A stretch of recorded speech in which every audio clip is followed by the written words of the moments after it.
ಯೇಸು ಕ್ರಿಸ್ತನ ನಾಮಕ್ಕೆ ಸ್ತೋತ್ರವಾಗಲಿ. ದೇವರು ಒಳ್ಳೆಯವನು, ಒಳ್ಳೆಯದನ್ನೇ ಮಾಡುವಾತನು. ಕ್ರಿಸ್ತನಲ್ಲಿ ಪ್ರೀತಿಯುಳ್ಳ ದೇವಜನರೇ, ಈ ದಿನವು ಯೆಹೋವನಿಂದ ನೇಮಕವಾದ ದಿನ. ಈ ದಿನದಲ್ಲಿ ನಾವು ಹರ್ಷಿಸುವ, ಉಲ್ಲಾಸಿಸುವ, ನೀವೆಲ್ಲರೂ ಸಜೀವ ವಾಕ್ಯವನ್ನು ವೀಕ್ಷಿಸ್ತಾ ಇದ್ದೀರಿ. ನಮ್ಮ ಕರ್ತನಾದ ಯೇಸು ಕ್ರಿಸ್ತನ ನಾಮದಲ್ಲಿ ಈ ಸಜೀವ ವಾಕ್ಯ ಕಾರ್ಯಕ್ರಮಕ್ಕೆ ನಿಮ್ಮನ್ನು ಸ್ವಾಗತಿಸುತ್ತೇನೆ. ನಾವು ಸ್ವಲ್ಪ ಹೊತ್ತು ದೇವರ ಸ್ತುತಿ ಆರಾಧನೆಯನ್ನು ಮಾಡೋಣ, ಮತ್ತೆ ವಾಕ್ಯ ಸಂದೇಶವನ್ನು ಕೇಳೋಣ. Thank you, Lord. Worship you. Worship you. ನಿನ್ನನ್ನು ಆರಾಧಿಸುತ್ತೇವೆ ಸ್ವಾಮಿ. ಓಹೋ, ಸಿಹಿ ಜೇನಿಗಿಂತ ಮಧುರವಾದ ನಿನ್ನ ನಾಮಕ್ಕೆ, ಆ ನಿನ್ನ ನಾಮವನ್ನು ಅಡ್ಡಬಿದ್ದು ಆರಾಧಿಸುತ್ತೇವಪ್ಪ. Thank you lord.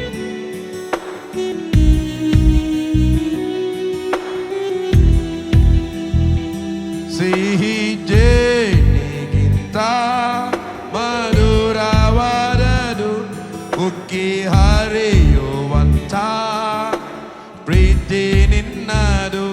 ಬೆಳ್ಳಿ ಬಂಗಾರಕ್ಕಿಂತ ಅಪರಂಜಿಯಾದದು ಯೇಸು ನಿನ್ನ ನಾಮವು. ಹಿಮಪಾತಕ್ಕಿಂತ ತಂಪಾಗಿರುವಂತದು, ಸೂರ್ಯಕಾಂತಿಗಿಂತ ಪ್ರಕಾಶಮಾನವು, ಬೆಳದಿಂಗಳಿಗಿಂತ ನಿರ್ಮಲವಾದದು ಯೇಸು ನಿನ್ನ ನಾಮವು. ಯೇಸು ಸರ್ವಶಕ್ತನು ನೀನು,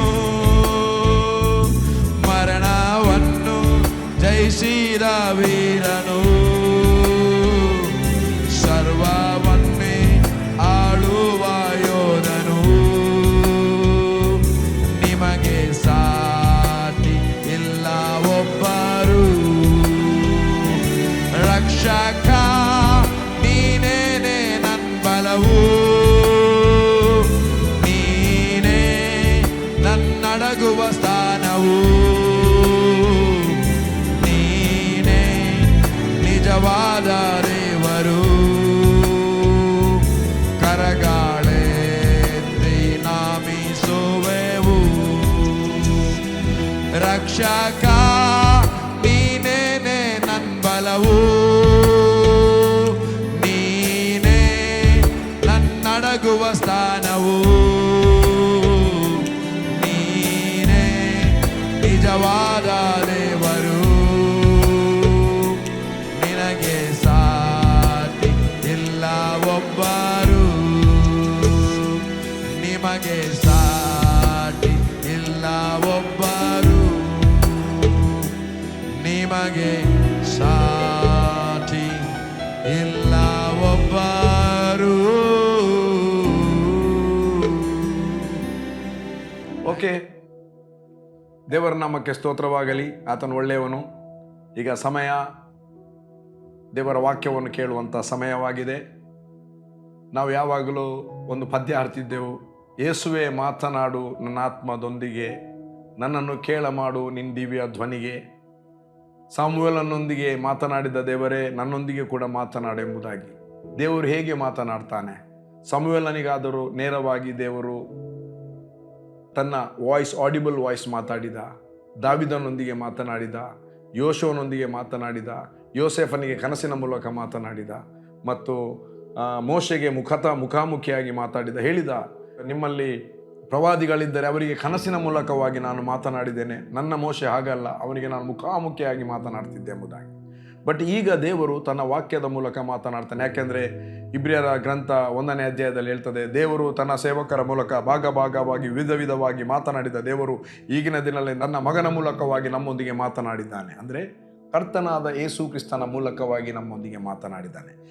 ಮತ್ತು ನಮಗೆ ಈಗ ಅಪೋಸ್ತಲರ ಮೂಲಕ ಸತ್ಯವೇದದಲ್ಲಿ ದೇವರು ಮಾತನಾಡಿದ್ದಾನೆ. ದೇವರ ವಾಕ್ಯ ಆಲ್ರೆಡಿ ನಮಗೆ ಬರೆಯಲ್ಪಟ್ಟಿದೆ. ಅದಕ್ಕಾಗಿ ದ ಲೋಗೋಸ್ ಬರೆಯಲ್ಪಟ್ಟಿದೆ, ದ ರೆವಲೇಷನ್ ಅದರಲ್ಲಿ ಉಂಟಾಗುತ್ತದೆ. ಮತ್ತು ಸಮಸ್ಯೆಗಳು ಬರುವಾಗ ಆ ಟೈಮಲ್ಲಿ ದೇವರು ರೈಟ್ ಆದ ವರ್ಡನ್ನು ತನ್ನ ಸೇವಕರ ಮೂಲಕ ಬಿಡುಗಡೆ ಮಾಡ್ತಾನೆ. ಅದಕ್ಕೆ ಹೇಳುವುದು ರೇಮಾ ವರ್ಡ್ ಎಂಬುದಾಗಿ. Rhema word. ನಿನ್ನ ದೊಣ್ಣೆಯು ನಿನ್ನ ಕೋಲು ನನಗೆ ಧೈರ್ಯವನ್ನು ಕೊಡುತ್ತದೆ. ಕುರುಬರ ಕೈಯಲ್ಲಿ 2 ಕೋಲಿದೆ, ಒಂದು ದೊಣ್ಣೆ ಇದೆ, ಮತ್ತೊಂದು ಕೋಲು ಇದೆ. ದೊಣ್ಣೆಯು ಕುರಿಗಳನ್ನು ಸುಳುಕೊಂಡು ಹೋಗುವಂಥ ತೋಳಗಳಿಗೆ ಪೆಟ್ಟುಗೊಡ್ಲಿಕ್ಕಿರುವಂಥ ಕೋಲು, ಕುರಿಗಳಿಗೆ ಅಲ್ಲ. ಮತ್ತು ಕುರುಬನ ಕೈಯಲ್ಲಿರುವಂಥ ಕೋಲು ಅದು ಬೆಂಡಾಕಾರದ ಕೋಲು. ಅದು ಎಂಥ ಕೋಲು ಅಂದರೆ, ಮೇಲಿನಲ್ಲಿರುವಂಥ ಕುರಿಗಳಿಗೆ ಈ ಮೇಲೆ ಹತ್ತಿ ತಿನ್ನಲಿಕ್ಕೆ ಆಗದಂಥ ಎಲೆಗಳನ್ನು, ಒಳ್ಳೆಯ ಎಲೆಗಳನ್ನು ಕುರುಬನು ಕೊಯ್ದು ಹಾಕಿ ಕೊಡಲಿಕ್ಕೆ ಇರುವಂಥ ಕೋಲು. ಅದು ಮೇಲಿನಿಂದ ಬರುವಂಥದ್ದು, ಅದಕ್ಕೆ ರೇಮ. ತನ್ನಷ್ಟಕ್ಕೆ ಕುರಿಗಳು ತಿನ್ನುವಂಥದ್ದು ಲೋಗೋಸ್. ನಾವು ನಮ್ಮಷ್ಟಕ್ಕೆ ಓದಿ ತಿಳುಗುವಂಥದ್ದು ಸತ್ಯವೇದದಲ್ಲಿ ಬರೆಯಲ್ಪಟ್ಟ ಲೋಗೋಸ್ ವರ್ಡ್, ಬರೆಯಲ್ಪಟ್ಟ ದೇವರ ಮಾತು. ಮತ್ತು ರೈಟಾದ ಸಮಸ್ಯೆಗೆ ಪರಿಹಾರವಾಗಿ ಬರುವಂಥ ಮಾತು, ಪ್ರವಾದನಾತ್ಮಕವಾದ ಸಂದೇಶ ಅಥವಾ ಮಾತುಗಳು, ಅದು ದೇವರು ನಮ್ಮೊಂದಿಗೆ ಮಾತನಾಡುವ ರೇಮಾ ವರ್ಡ್ಗಳು. ಅದಕ್ಕಾಗಿ ಪ್ರಿಯರೇ, ಒಬ್ಬ ರೈಟಾದ ಟೈಮಲ್ಲಿ ದೇವರು ರೈಟಾದ ಮಾತುಗಳನ್ನೇ ಮಾತನಾಡ್ತಾನೆ. ಕಳೆದ ವಾರ ಕೂಡ ನಾನು ಸಮಾಧಾನದ ಬಗ್ಗೆ ಮಾತಾಡಿದೆ. ಯಾಕೆ ಸಮಾಧಾನ ನಮಗೆ ಬೇಕು? ಇದು ನಾವು ಭಾಳ ಗಂಭೀರವಾಗಿ ಅರ್ಥ ಮಾಡಬೇಕು. ಗಲಿಬಿಲಿಯಲ್ಲಿದ್ದರೆ, ಒಬ್ಬ ವ್ಯಕ್ತಿ ಗಲಿಬಿಲಿಯಲ್ಲಿ ನಡೆಸಲ್ಪಟ್ಟರೆ ನಿದ್ರೆಯ ಸಮಸ್ಯೆ, ರೋಗದ ಸಮಸ್ಯೆ, ಹಾರ್ಟಿನ ಸಮಸ್ಯೆ, ಬ್ಲಡ್ ಪ್ರೆಷರ್ನ ಸಮಸ್ಯೆ, ಶುಗರ್ನ ಸಮಸ್ಯೆ, ಇಡೀ ಶರೀರಕ್ಕೆ ಬೇಡವಾದ ಸಮಸ್ಯೆಗಳು ಈ ಅಸಮಾಧಾನಕರವಾಗಿರುವಾಗ, ಚಿಂತೆಯಲ್ಲಿರುವಾಗ ಮತ್ತು ಅಸಂತೃಪ್ತಿಯಲ್ಲಿರುವಾಗ, ಸಿಟ್ಟಿನಲ್ಲಿರುವಾಗ, ಒಬ್ಬನ ಮೇಲೆ ವೈಮನಸ್ಸಿನಲ್ಲಿರುವಾಗ ಇದೆಲ್ಲ ಬೇಡವಾದ ರೋಗಗಳು ಉದ್ಭವಿಸ್ತದೆ. ಆದರೆ ದೇವರಿಗೆ ಸ್ತೋತ್ರ, ದೇವರು ನಮಗೆ ಸಮಾಧಾನವನ್ನು ಅನುಗ್ರಹಿಸಿದ್ದಾನೆ. ಕಳೆದ ವಾರ ನಾನು ಮಾತಾಡ್ತಿದ್ದೆ. ಒಂದನೇದು ನಾನು ಹೈಲೈಟ್ ಮಾಡಿ ಹೇಳಿದಂಥ ಮಾತೇನೆಂದರೆ, ಮೊದಲನೇದು ಈ ಸಮಾಧಾನವು ಎಲ್ಲಿಂದ ನಮಗೆ ಯಾವುದರಿಂದ ಬರುತ್ತದೆ ಎಂಬುದಾಗಿ, ಧರ್ಮದಿಂದ ಸಮಾಧಾನವು ಲಭಿಸುವುದೆಂಬುದಾಗಿ 32ನೇ ಅಧ್ಯಾಯ 19ನೇ ವಚನ 17ನೇ ವಚನ, ಯೆಶಾಯನ ಪ್ರವಾದನ ಗ್ರಂಥ 32ನೇ ಅಧ್ಯಾಯ 18ನೇ ವಚನದಲ್ಲಿ ಬರೆಯಲ್ಪಟ್ಟಂಥ ಮಾತು. ಹಾಗಾಗಿ ಧರ್ಮದಿಂದ ಸಮಾಧಾನವು ಲಭಿಸುವುದು. ಧರ್ಮ ಅಂದರೆ ಜಾತಿ ಅಲ್ಲ, ಧರ್ಮ ಅಂದರೆ ದೇವರ ನೀತಿಯಾಗಿರುವಂಥದ್ದು. ನೀತಿ ಅಂದರೆ ದೇವರ ನೀತಿಯಿಂದ ನಮಗೆ ಸಮಾಧಾನವು ಲಭಿಸುವುದು ಒಂದು. ಎರಡನೇದು, ಸಮಾಧಾನ ಅಂದರೆ ಯಾರಂದರೆ ಕರ್ತನಾದ ಯೇಸುವೆ ಸ್ವತಃ ಸಮಾಧಾನವಾಗಿದ್ದಾನೆ. ಆತನು ಸಮಾಧಾನದ ಪ್ರಭುವು, ಪ್ರಿನ್ಸ್ ಆಫ್ ಪೀಸ್. ಅದಕ್ಕೆ ಆತನು ಯೋಹಾನನು ಬರೆದ ಸುವಾರ್ತೆಯಲ್ಲಿ ಒಂದು ಮಾತು ಹೇಳಿದ, ಅಸಲಿ ಮತ್ತು ನಕಲಿ ಸಮಾಧಾನ. 14ನೇ ಅಧ್ಯಾಯ 27ನೇ ವಚನ, ಯೋಹಾನನು ಬರೆದ ಸುವಾರ್ತೆ. ತಿರುಗಿ ಹೇಳ್ತಾನೆ, ಯೋಹಾನನು ಬರೆದ ಸುವಾರ್ತೆ 14ನೇ ಅಧ್ಯಾಯ 27ನೇ ವಚನ. ಶಾಂತಿಯನ್ನು ನಿಮಗೆ ಬಿಟ್ಟು ಹೋಗ್ತೇನೆ. ನಂಬರ್ 1 ಹೇಳಿದ, ಶಾಂತಿಯನ್ನು ನಿಮಗೆ ಬಿಟ್ಟು ಹೋಗ್ತೇನೆ. ಬಿಟ್ಟು ಹೋದ ಶಾಂತಿಯನ್ನು ನಾವು ತೆಗೆದುಕೊಳ್ಳಬೇಕು. ಮುಂದೆ ಹೇಳ್ತಾನೆ, ಲೋಕವು ಕೊಡುವ ಶಾಂತಿ ಅಲ್ಲಲ್ಲ, ನನ್ನಲ್ಲಿರುವ ಶಾಂತಿಯನ್ನು ನಿಮಗೆ ಕೊಡುತ್ತೇನೆ. ಸೆಕೆಂಡ್ ಕೊಡುತ್ತೇನೆ ಹೇಳಿದ. ಮೊದಲಿಂದ ಬಿಟ್ಟು ಹೋಗುತ್ತೇನೆ, ಸೆಕೆಂಡ್ ಹೇಳಿದ ಕೊಡುತ್ತೇನೆ. ನಾವು ಯೇಸುವನ್ನು ಅಂಗೀಕಾರ ಮಾಡಿದಾಗ ಸಮಾಧಾನದ ಪ್ರಭುವಾಗಿರುವ ಯೇಸು, ಪ್ರಿನ್ಸ್ ಆಫ್ ಪೀಸ್, ಆ ಸಮಾಧಾನದ prince, he is the prince of peace. ಸಮಾಧಾನಕ್ಕೆ ಆತನು ಪ್ರಭು, ಸಮಾಧಾನದ ಆತನ ಅಧಿಪತಿ. ಆತನಿಗಿಂತ ಎಲ್ಲ ಸಮಾಧಾನದಕ್ಕೆ ಎಲ್ಲದಕ್ಕೆ ಅಧಿಪತಿ ನಮ್ಮ ಕರ್ತನಾದ ಯೇಸುವೇ ಆಗಿದ್ದಾನೆ. ಆ ಸಮಾಧಾನಕ್ಕೆ ಅಧಿಪತಿಯಾಗಿರುವ ಕರ್ತನಾದ ಯೇಸುವನ್ನು ನೀನು ಅಂಗೀಕಾರ ಮಾಡುವುದಾದರೆ ಆತ ನಿನ್ನ ಒಳಗೆ ಬರ್ತಾನೆ. ನೀನು ಮಾಡಿರುವುದಾದರೆ ನಿನ್ನ ಒಳಗಡೆ ಪವಿತ್ರಾತ್ಮನ ಮೂಲಕವಾಗಿ ವಾಸ ಮಾಡ್ತಾ ಇದ್ದಾನೆ. ಅದಕ್ಕೆ 1ನೇ ಅಧ್ಯಾಯ ಕೊಲೊಸ್ಯ 27ನೇ ವಚನ ಹೇಳ್ತದೆ, the Christ in you hope of glory. ಕ್ರಿಸ್ತನು ನಿಮ್ಮಲ್ಲಿ ಇದ್ದು ಮಹಿಮೆಯ ನಿರೀಕ್ಷೆಯಾಗಿದ್ದಾನೆ. ಅಥವಾ ಹೋಪ್ ಆಫ್ ಗ್ಲೋರಿ, ನಿರೀಕ್ಷೆಯ ಮಹಿಮೆಯಾಗಿದ್ದಾನೆ. ಗ್ಲೋರಿಯ, ಎಸ್, ನಿರೀಕ್ಷೆಯ ಮಹಿಮೆ. ಎಲ್ಲಿ? ಕ್ರಿಸ್ತನು ನಿಮ್ಮಲ್ಲಿದ್ದು, ಅಂದರೆ ನಮ್ಮ ಒಳಗಡೆ ಆತನು ಆತ್ಮದಲ್ಲಿ ವಾಸ ಮಾಡ್ತಾ ಇದ್ದಾನೆ. ಮತ್ತೊಂದು ಹೇಳ್ತದೆ, ಕ್ರಿಸ್ತನು ಪರಲೋಕದಲ್ಲಿ ಸಕಲ ರಾಜ್ಯತ್ವ, ಪ್ರಭುತ್ವ ಎಲ್ಲದರ ಮೇಲೆ ದೇವರು ಕ್ರಿಸ್ತನನ್ನು ತನ್ನ ಬಲಗಡೆಯಲ್ಲಿ, ಪರಲೋಕದ ಸಿಂಹಾಸನದ ಬಲಗಡೆಯಲ್ಲಿ ಕೂಡಿಸಿಕೊಂಡನು ಎಂಬುದಾಗಿ. ಈ 2 ಪ್ಲೇಸ್ನಲ್ಲಿ ನಮ್ಮ ಕರ್ತನಾದ ಯೇಸು ವಾಸ ಮಾಡ್ತಾನೆ. ಹಾಗಾದರೆ ಅರ್ಥ ಮಾಡಿಕೊಳ್ಳಿ ನನ್ನ ಪ್ರಿಯ ದೇವಜನರೇ, ಕರ್ತನಾದ ಯೇಸು ಸಮಾಧಾನದ ಪ್ರಭುವು, ಪ್ರಿನ್ಸ್ ಆಫ್ ಪೀಸ್ ನಮ್ಮ ಒಳಗೆ ಇದ್ದುಕೊಂಡು ನಾನು ಸಿಟ್ಟು ಮಾಡಿಕೊಂಡು ಅಲ್ಸೇಷನ್, ಪಾಮರಿನ್, ನಾಯಿ ಅಂತ ಸ್ವರ ನಾನು ಮಾಡುವುದಾದರೆ ಪ್ರಿನ್ಸ್ ಆಫ್ ಪೀಸ್ ನನ್ನ ಒಳಗೆ ಇದ್ದು ಏನು ಪ್ರಯೋಜನ? ನಾನು ಮೊದಲು ಕುಟುಂಬ ಜೀವಿತದ ಬಗ್ಗೆ ಮಾತನಾಡುವಾಗ ನಾನು ಓಪನ್ ಆಗಿ ಹೇಳ್ತಿದ್ದೆ, ಏನಂದರೆ ಒಂದು ಮನೆಯಲ್ಲಿ ಗಂಡ ಹೆಂಡತಿಯ ಮಧ್ಯೆಯಲ್ಲಿ ಸಿಟ್ಟು ಬಂದಾಗ ಅಡಿಗೆ ಕೋಣೆಯಲ್ಲಿ ಸೌಂಡ್ ಜಾಸ್ತಿ ಆಗುವುದು, ಪಾತ್ರೆಗಳು ಕೆಳಗೆ ಬೀಳುವ ಸೌಂಡ್. ಅದು ನಿಜವಾಗಿ ಬೀಳುವುದಲ್ಲ, ಅದು ಗಂಡನ ಮೇಲಿನ ಸಿಟ್ಟು. ಅದೇ ಗಂಡಂದಿರು ಯಾರಿಗೆ ಪೆಟ್ಟು ಹಾಕುವುದಿಲ್ಲ ಕೋಪದಲ್ಲಿ, ಎಷ್ಟೋ ಮೊಬೈಲ್ ಪುಡಿಯಾಗಿದೆ. ನಷ್ಟ ಯಾರಿಗೆ ಆಯಿತು? ಮೊಬೈಲ್ ಪುಡಿಯಾದ ಮೇಲೆ ಅವನು ಮೊಬೈಲ್ ಪುನಃ ತೆಗೆದುಕೊಡ್ಬೇಕಾ ಸಮಾಧಾನ ಆಗುವಾಗ? ಮತ್ತೆ ಪಶ್ಚಾತ್ತಾಪ, ಅಯ್ಯೋ ಯಾಕಪ್ಪ ಈ ಸಿಟ್ಟು ನನಗೆ ಸ್ವಲ್ಪ ತಾಳ್ಮೆಯಲ್ಲಿ ಅಥವಾ ಸಮಾಧಾನದಲ್ಲಿ ಇದ್ದರೆ ಏನಾಗ್ತಿತ್ತು. ಅದಕ್ಕೆ ಯೇಸು ಹೇಳಿದ, ನಾನು ಶಾಂತಿಯನ್ನು ನಿಮಗೆ ಬಿಟ್ಟು ಹೋಗುತ್ತೇನೆ, ನನ್ನಲ್ಲಿರುವ ಶಾಂತಿಯನ್ನು ಕೊಡುತ್ತೇನೆ, ಲೋಕವು ಕೊಡುವ ಶಾಂತಿ ಅಲ್ಲ. ಹಾಗಾದರೆ ಕರ್ತನಾದ ಯೇಸು ಕೊಡುವ ಶಾಂತಿ ಅದು ಅಸಲಿ ಶಾಂತಿ. ಅಸಲಿ ಅಂದರೆ ಶಾಂತಿ ಅಂದರೆ ಸಮಾಧಾನ, ಪೀಸ್, ಸಮಾಧಾನ. ಕೆಲವರು ಯೇಸು ಕ್ರಿಸ್ತನಲ್ಲಿ ರಕ್ಷಣೆಯನ್ನು ಹೊಂದಿ ಪವಿತ್ರಾತ್ಮನ ಅನುಭವವನ್ನು ಹೊಂದಿ ಆತ್ಮದಲ್ಲಿ ನಡೆಸಲ್ಪಟ್ಟವರು ಸಭೆಗಳಿಗೆ ಹೋಗ್ತಾರೆ ಮತ್ತು ಬರ್ತಾರೆ. ಸಂಡೇ ಪ್ರೇಯರ್ಗೆ ತಪ್ಪುವುದಿಲ್ಲ. ಒಂದು ದಿವಸ ಒಂದು ಇನ್ಸಿಡೆಂಟ್ ನಡೀತು, ಒಂದು ವಿಷಯ ನಡೀತು. ಏನು ವಿಷಯ? ಒಬ್ಬ ಶಾಂತಪ್ಪಣ್ಣ ಅಂತ ಇದ್ರು. ಶಾಂತಪ್ಪ, ಅವನ ಹೆಸರು ಕೂಡ ಶಾಂತಪ್ಪನೇ. ನೋಡಿ, ಶಾಂತಪ್ಪ ಅಂದರೆ ಪೀಸ್ ಮ್ಯಾನ್. ಶಾಂತಪ್ಪ ಅಂತ ಹೆಸರು, the man of peace, Shanthappa. ಅವನು ಸಭೆಗೆ ಬಂದಿದ್ದ. ಅವನಿಗೆ ಈ ತೆಂಗಿನ ಮರಕ್ಕೆ ಹತ್ತಿ ತೆಂಗಿನಕಾಯಿ ಕೀಳುವಂಥ ಕೆಲಸ, ಈಗ ಪಾಶ್ ಕೆಲಸ. ಒಂದು ತೆಂಗಿನ ಮರಕ್ಕೆ ಹತ್ತಿದ್ರೆ ಅದರಲ್ಲಿ 10 ತೆಂಗಿನಕಾಯಿ ಇರ್ಬೋದು, 20 ತೆಂಗಿನಕಾಯಿ ಇರ್ಬೋದು. ಇಲ್ಲಿ ಉಡುಪಿಯಲ್ಲಿ 40ರಿಂದ 60 ರೂಪಾಯಿ, ಮಂಗಳೂರಿನಲ್ಲಿ 100 ಮತ್ತು 125 ರೂಪಾಯಿ, ಅದಕ್ಕಿಂತ ಕಡಿಮೆ ಇಲ್ಲವೇ ಇಲ್ಲ. ಒಂದು ಮರಕ್ಕೆ ಹತ್ತಿದ್ರೆ 100, 15 ಮರಕ್ಕೆ ಹತ್ತಿದ್ರೆ 1,500. ಕೆಲವರು ಆ ಮಿಷನ್ನಲ್ಲಿ 25 ಮರಕ್ಕೆ ಹತ್ತಿ 2,500, 3,000 ಪರ್ ಡೇ ಇನ್ಕಮ್ ಮಾಡ್ತಾರೆ. ಒಳ್ಳೆಯದು, ಅವನಿಗೆ ಕೆಲಸ ಅದು. ಆಗ ಕೆಲಸ ಮಿಷನ್ನಲ್ಲಿ ಹತ್ತುವುದಿಲ್ಲ, ಕೈಗೆ ತಲೆ ಅಂತ ಹೇಳ್ತಾರೆ. ತಲೆ ಅಂದರೆ ಈ ತಲೆ ಅಲ್ಲ, ತುಳುವಿನ ತಲೆ ಒಂದು ಹಗ್ಗದಲ್ಲಿ ಹತ್ತಾರೆ. ಸೊಂಟದಲ್ಲಿ ಒಂದು ಕತ್ತಿ ಇರ್ತದೆ. ಚರ್ಚ್ ಬಿಟ್ಟ ಕೂಡಲೇ ಬೇಗ ಹೋಗಿದ್ದಾನೆ. ಹೋಗಿ ಒಂದು 4-5 ತೆಂಗಿನಕಾಯಿಯನ್ನು ಮರದ ಕೊಯ್ದು ಒಂದು ಜಾಗದಲ್ಲಿ ಕೂತಿದ್ದಾನೆ. ಅವನ ಸೊಂಟದಲ್ಲಿ ಒಂದು ಕತ್ತಿ ಕೂಡ ಇದೆ. ಆಗ ಈ ಯವನಸ್ಥರು ಬಂದರು. ಗಮ್ಮತ್ತು ಮಾಡೋದಕ್ಕೋಸ್ಕರ ಓಡಿ ಬಂದರು. ಸುಮ್ಮನೆ ಮಾತಾಡಿಕೊಂಡ್ರು, ಶಾಂತಪ್ಪನಿಗೆ ಗಮ್ಮತ್ತು ಮಾಡುವಂತ. ಓಡಿ ಸ್ಪೀಡಲ್ಲಿ ಬಂದು, ಶಾಂತಪ್ಪನ ನಿಮ್ಮ ಹೆಂಡತಿಯನ್ನು ಯಾರೋ ಇಟ್ಕೊಂಡು ಹೋದ್ರು ಅಂತ. ಹೌದು, ಎಲ್ಲಿ? ಆಚೆಗೆ ಓಡಿ ಹೋದ್ರು. ಶಾಂತಪ್ಪ ಕೇಳಿದ ಒಡನೆ ಏನು ಕೂಡ ಆಲೋಚನೆ ಮಾಡಲಿಲ್ಲ. ಎಲ್ಲಿ ಹೋದ ಅಂತ ಹೇಳಿ ಕತ್ತೆಯನ್ನು ಕೈಯಲ್ಲಿ ಹಿಡ್ಕೊಂಡು ಓಡಿ ಹೋಗಿ ಒಂದು 25 ಸ್ಟೆಪ್ ಓಡಿದ್ದಾನೆ. ಆಗ ನೆನಪಾದದ್ದು ಶಾಂತಪ್ಪಣ್ಣನಿಗೆ, ನನಗೆ ಮದುವೆನೇ ಆಗಲಿಲ್ಲಲ್ಲ. ಹೆಸರು ಶಾಂತಪ್ಪ, ಹೆಸರು ಸಮಾಧಾನದವ ಅಂತ. ಇವರು ಬಂದು ಅವನನ್ನು ಛೇಡಿಸಿದ್ರು. ಕೈಯಲ್ಲಿ ಕತ್ತಿ ಇತ್ತು. ಎದ್ದುಕೊಂಡು ಓಡಿಬಿಟ್ಟ. ಆಲ್ರೆಡಿ ಟಯರ್ಡ್ ಆಗಿದೆ. ಟಯರ್ಡ್ ಆಗುವಾಗ ನೆನಪಾದದ್ದು, ನನಗೆ ಮದುವೆನೇ ಆಗಲಿಲ್ಲಲ್ಲ ಅಂತ. ಅಂತ ಒಂದು ಗಡಿಬಿಡಿ, ಅಂತ ಒಂದು ಸ್ಪೋರ್ಟ್ಸು. ಇಲ್ಲಿ ಸಮಾಧಾನ ಹೋಯಿತು. ಸಭೆಗೆ ಹೋಗಿ ಪ್ರೇಯರ್ಗೆ ಹೋಗಿ ಬಂದದ್ದು. ಇದು ನಾವು ಕೂಡ, ನಮ್ಮಿಂದ ಕೂಡ ಪ್ರಾರಂಭದಿಂದಲೇ ತಪ್ಪಾಗಲಿಲ್ಲ ಅಂತ ಹೇಳುವುದಿಲ್ಲ. ನಾವು ಬಾರ್ನೆಗೇನ್ ಆದ ಕೂಡಲೇ ಪೂರ್ತಿ ಸಮಾಧಾನದಲ್ಲಿ ನಡೆದೇವಂತ ಇಲ್ಲ, ಸಮಾಧಾನದಲ್ಲಿ ಹುಟ್ಟಿದ್ದೇವೆ. But time ತೆಗೆದುಕೊಂಡಿತ್ತು. ನನಗೆ ಒಂದು ಮಾತು ಭಾಳ ಸ್ಟ್ರಾಂಗ್ ಆಗಿ ಮಾತನಾಡಿದ ಮಾತು, ಪೇತ್ರನು ಬರೆದ ಪತ್ರಿಕೆ 2ನೇ ಅಧ್ಯಾಯದಲ್ಲಿ, 1ನೇ ಪತ್ರಿಕೆ 2ನೇ ಅಧ್ಯಾಯದಲ್ಲಿ. ಅದು ನನಗೆ ಅದನ್ನು ಓದುವಾಗ ಸ್ವಲ್ಪ ಕೆಲವಲ್ಲಿ ಎಲ್ಲೆಲ್ಲ ಸಿಟ್ಟು ಮಾಡಿದ್ದೇವೆ ಅದೆಲ್ಲ ನೆನೆಸಿ ನನಗೆ ನಾಚಿಕೆ ಕೂಡ ಆಯಿತು. ಅಯ್ಯೋ, ನಾವು ಹೀಗೆ ಮಾಡಬಾರ್ದಿತ್ತಲ್ಲ ಅಂತ. ಆಗಿ ಹೋಗಿದೆ, ಏನು ಮಾಡೋದು?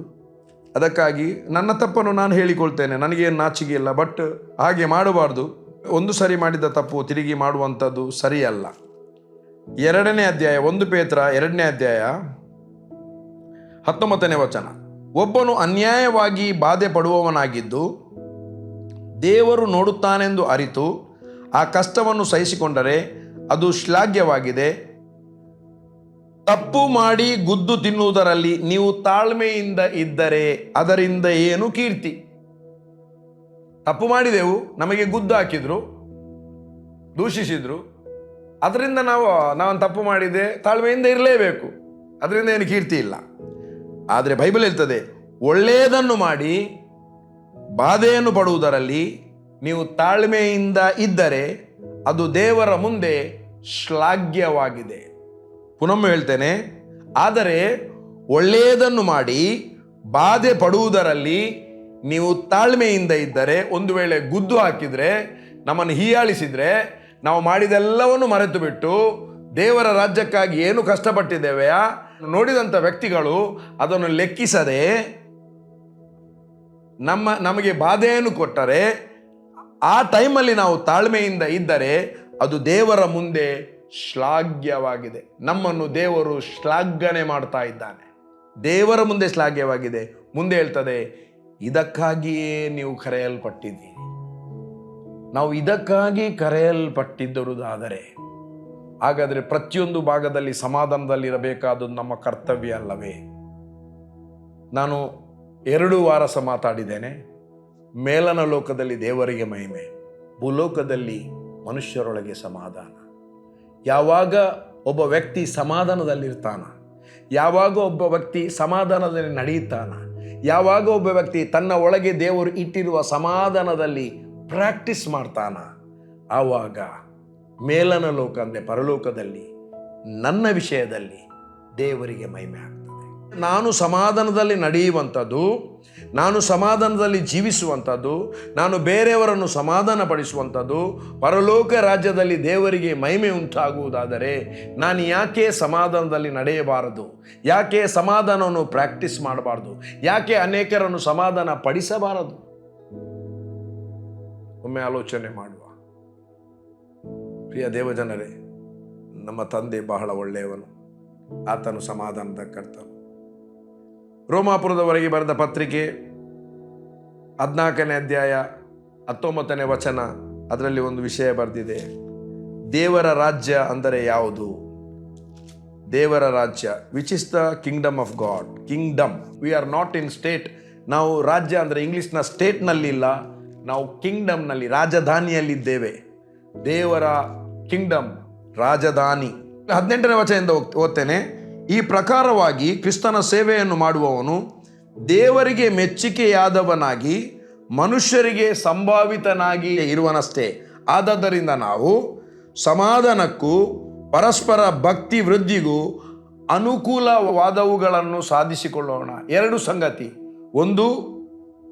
ಒಂದು ಸಮಾಧಾನಕ್ಕೂ, 2 ಪರಸ್ಪರ ಒಬ್ಬರಿಗೊಬ್ಬರು ಭಕ್ತಿಯನ್ನು ಅಭಿವೃದ್ಧಿ ಮಾಡುವವರಾಗಿಯೂ ಅನುಕೂಲವಾಗಿಯೂ, ಒಬ್ಬರನ್ನೊಬ್ಬರ ಭಕ್ತಿಯನ್ನು ಅಭಿವೃದ್ಧಿ ಮಾಡುವಂಥ ಅನುಕೂಲವಾಗಿ ಇರುವಂಥವುಗಳನ್ನು ನಾವು ಸಾಧಿಸಿಕೊಳ್ಳಬೇಕೆಂಬುದಾಗಿ ಇಲ್ಲಿ ಬರೆದಿದ್ದಾನೆ.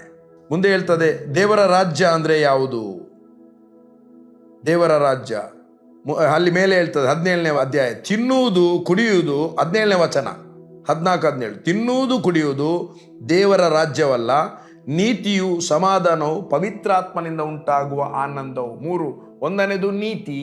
ಕಳೆದ ವಾರ ಮಾತಾಡ್ತಿದ್ರೆ 32ನೇ ಅಧ್ಯಾಯ 18ನೇ ವಚನ, ಇವತ್ತು ಕೂಡ ಸ್ಟಾರ್ಟಿಂಗ್ನಲ್ಲಿ ಹೇಳಿದೆ, ಧರ್ಮದಿಂದ ಸಮಾಧಾನವು ಫಲಿಸುತ್ತದೆ. ಅಂದರೆ ನೀತಿಯಿಂದ ಸಮಾಧಾನವು ಫಲಿಸುತ್ತದೆ. ನೀವು ನಮ್ಮಲ್ಲಿರುವ ಸಮಾಧಾನದ ಫಲ ಕಾಣಬೇಕಾದ್ರೆ ನಾವು ನೀತಿಯಲ್ಲಿ ನಡೆಯಬೇಕು, ನೀತಿವಂತರಾಗಿ ನಡೆಯಬೇಕು. ನೀತಿವಂತರಾಗಿ ನಡೆಯುವಾಗ ಸಮಾಧಾನದ ಫಲವು ಕಾಣಿಸಲ್ಪಡುತ್ತದೆ. ಹಾಗಾಗಿ ಇಲ್ಲಿ ಸಹ ಅದೇ ಬರೆದಿದ್ದಾರೆ ನೋಡಿ, ದೇವರ ರಾಜ್ಯ ಏನೆಂದರೆ the kingdom of God, which is the kingdom of God. ಒಂದನೇದು ನೀತಿ, ದ ರೈಚಸ್ನೆಸ್. 2ನೇದು ಸಮಾಧಾನ, ಪೀಸ್. 3ನೇದು the joy of the Lord, ಪವಿತ್ರಾತ್ಮನಿಂದ ಉಂಟಾಗುವ ಆನಂದ. Joy of the Holy Spirit, ಪವಿತ್ರಾತ್ಮನಿಂದ ಉಂಟಾಗುವ ಆನಂದ. ಕೆಲವರು ತುಂಬ ನೆಗಡ್ತಾರೆ. ಯಾಕೆ ನೆಗಡ್ತಾರೆ ಅಂತ ಗೊತ್ತಿಲ್ಲ. ಜೋಕಿಗೂ ನೆಗಡ್ತಾರೆ, ಜೋಕಿಗೆ ಎಲ್ಲರೂ ನೆಗಡ್ತಾರೆ. ಪ್ರಾರ್ಥನೆಯಲ್ಲಿ ನೆಗಡ್ತಾರೆ. ನೆಗಡುವಾಗ ಅಲ್ಲಿ ಆ ನಗು, ಆ ಆನಂದ ಅಲ್ಲಿಗೆ ಎಂಡ್ ಆಗುವುದಿಲ್ಲ. ಒಮ್ಮೆ ನೀನು ಪ್ರಾರ್ಥನೆ ಮಾಡುವಾಗ ನಿಂಗೆ ಅನಾಯಿಂಟಿಂಗ್ನಲ್ಲಿ ಲಾಫಿಂಗ್ ಬಂತು ಅಂತಾದರೆ, ಆ ಅನಾಯಿಂಟಿಂಗ್ ನಿನ್ನಲ್ಲಿ ಇರುವುದರಿಂದ ಆ ಲಾಫಿಂಗ್, ಆ ಸಮಾಧಾನ ಮತ್ತು ಆ ಆನಂದ ಎಲ್ಲಿಗೂ ಹೋಗುವುದಿಲ್ಲ. ಅದನ್ನು ನಾವು ಮೇಂಟೈನ್ ಮಾಡಬೇಕು. ಒಳ್ಳೆ ಸಮಾಧಾನದಲ್ಲಿ ಪವಿತ್ರಾತ್ಮನಿಂದ ಉಂಟಾಗುವ ಆನಂದದಲ್ಲಿ ಆರಾಧನೆ ಮಾಡುವಾಗ, ಪವಿತ್ರಾತ್ಮನಿಂದ ಉಂಟಾಗುವ ಆನಂದದಲ್ಲಿ ನಾವು ಎದ್ದು ರಿಜಾಯ್ಸ್ ಮಾಡಿ ಸಭೆ ಮುಗ್ದ ಮೇಲೆ ಹೊರಗೆ ಬರುವಾಗ ಒಬ್ಬ ಬರ್ತಾನೆ, ಬಂದು ಸಮಾಧಾನವನ್ನು ಕೇಳಿಸುವಂಥ ಮಾತುಗಳನ್ನು ಹೇಳ್ತಾನೆ. ಆಗ ನಾವು ಅದನ್ನು ಮೇಂಟೈನ್ ಮಾಡಬೇಕು. ಹೇಗೆ ಮದುವೆ ಆಗದಿರುವ ಶಾಂತಪ್ಪ, ಆ ವಿಶ್ವಾಸಿಗಳು ಚರ್ಚ್ ಬಿಟ್ಟು ಬಂದು ಅವನಿಗೆ ಜೋಕ್ ಮಾಡಿದಾಗ ಅವನಿಗೆ ತನಗೆ ಮದುವೆ ಆಗಿದೆ ಎಂಬ ನೆನಪು ಕೂಡ ಇಲ್ಲ, ಮದುವೆ ಆಗಲಿಲ್ಲ ಎಂಬ. ಕತ್ತೆಯನ್ನು ಹಿಡ್ಕೊಂಡು ಓಡಿ ಹೋದ, ಯಾರು ನನ್ನ ಹೆಂಡತಿಯನ್ನು ಹಿಡ್ಕೊಂಡು ಹೋದ್ರು ಅಂತ. ಅಲ್ಲಿ ಹೋಗುವಾಗ ನೆನಪಾಯಿತು. ಹೀಗೆ ನಮ್ಮ ಜೀವಿತದಲ್ಲಿ ಆಗಬಾರ್ದು. ಏನಾಗಬೇಕು? ಪವಿತ್ರಾತ್ಮನಿಂದ ಉಂಟಾಗುವ ಆನಂದ ಯಾವಾಗಲೂ ನಮ್ಮಲ್ಲಿ ಇರಬೇಕು. ಬೋಧಿಸಬಹುದು, ನಾನು ಕೂಡ ಬೋಧಿಸಬಹುದು, ಬಟ್ ನಾನು ಕೂಡ ಅದನ್ನು ಪ್ರಾಕ್ಟೀಸ್ ಮಾಡಬೇಕು. ಸಮಾಧಾನವನ್ನು ಪ್ರಾಕ್ಟೀಸ್ ಮಾಡಬೇಕು, ಪವಿತ್ರಾತ್ಮನಿಂದ ಆನಂದವನ್ನು ಮೇಂಟೈನ್ ಮಾಡಬೇಕು, ಮತ್ತು ದೇವರ ನೀತಿಯಲ್ಲಿ ಯಾವಾಗಲೂ ನಾನು ದೇವರ ನೀತಿವಂತನೆಂಬುದಾಗಿ ನಮಗೆ ಗೊತ್ತಿರಬೇಕು. ಆ ತಿಳುವಳಿಕೆ ನಮಗಿರಬೇಕು.